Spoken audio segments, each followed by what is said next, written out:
Hello, hello. Good morning, good afternoon, good evening, wherever you are in the world. I want to use this opportunity to say Eid Mubarak to all my Muslim brothers and sisters, wherever you are in the world. I wish you a successful, brilliant, and memorable Eid celebration with your loved ones.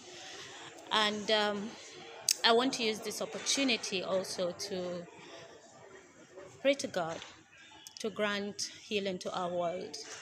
Apparently, there is so much trouble everywhere all over the world. It's not just the Israeli Palestinian conflict, which is a conflict that, even though I'm neither Israeli or Palestinian, affects me. Number one, because I am human. Number two, because I have both Israeli and Palestinian friends. And talking about Sudan, the Congo, as an African, is something that hits close to home because Nigeria might not be Sudan and Congo, but we equally have our own share of the insecurity, upheaval, and violence that is consuming the world all over today. So I pray to God that the Ramadan period has been a moment of somber reflection for all of us to pray for the peace and stability in our lives and in our world. Whatever affects one affects all, so we're all in this together. And finally, to lend my voice and opinion about the recent BBC publication about the Nigerian Minister of Humanitarian Affairs, Betta Edu. It is sad and shameful that this kind of news will be coming out concerning women leaders. Nigeria is way back. Nigeria is way behind in inclusion and equality when it comes to leadership and politics. And yet the little we have is continuously being drawn backwards. We are continuously regressing. And the reason we are continuously regressing are many, but this is certainly one of them. I remember sometime in 2021, I was a panelist on the International Women's Day celebration by American Spaces, which is a project of the U.S. Embassy in Nigeria. And I remember saying this to the audience, that if Nigerian women are really interested about leadership, equality, and political inclusion, then we have to be ready to play by the rules, not to play leadership and government and politics the way Nigerians do. Everybody knows, we all know that, especially politically, the way leadership is being done politically is an abhorrence to what leadership and politics is. So Nigerian women have to play by the rules, be the exemplary leaders and politicians that the men are unable to be. That is the only time we can break even. And a lot of women, I remember, very young women, stood up and challenged that point, saying that no, if men can do it and get away with it, women can do it and get away with it too. Why not women? But that is what I sincerely believe, that if we really are interested in leadership inclusion and political inclusion, then we have to be exemplary. That was why I held my voice and my opinions during the Betta Edu saga, because I said, I don't have all the facts, I don't have all the details. Therefore, yes, I'm a feminist. Yes, I'm a gender advocate. Yes, I am a woman's champion. But I will not speak from a place of ignorance. I want to speak from a place of knowledge, of knowing and understanding the facts. Was just waiting for the investigation to be done, then boom, this piece of information came up. 30 billion naira.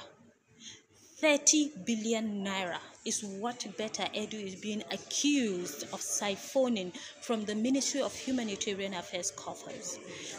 people, it is Ministry of Humanitarian Affairs.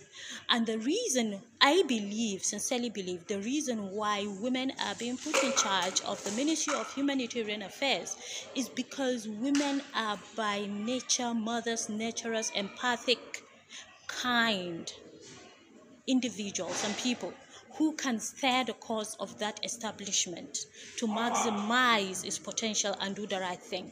Unfortunately, that is not the case. If I remember very well, the Ministry of Humanitarian Affairs was created in 2015 by the former president's first administration. The same thing happened with his minister. She was accused of all sorts of things, and many of them are true, majority of them are true, which is very sad. And as a women's advocate, as a gender advocate and a feminist, I really truly feel embarrassed by what women are doing, women holding political leadership. You are the reasons, part of the reasons why our struggle for equality and inclusion is being dragged backwards. You cannot afford to be a woman leader in these days and times, Nigeria, and not do the right thing. It's simply impossible. Because if you do not do the right thing, you are continuously undoing what other women are doing to enable you get to the places you are getting to. And that means closing the doors on others who are coming. You continuously closing the doors on other women.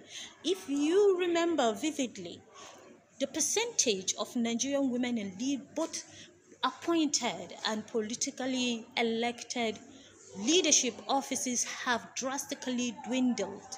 We are in 2024, yet our rates are way higher, lower than they were in 2019. We are regressing, people. We are regressing. Women, we need to know and understand that when it comes to us, it's not business as usual. They always say this, that it's a man's world. Let them have their corruption. Let's take the integrity. For God's sake, I am saying this woman to woman. I am imploring my women folk, my sisters,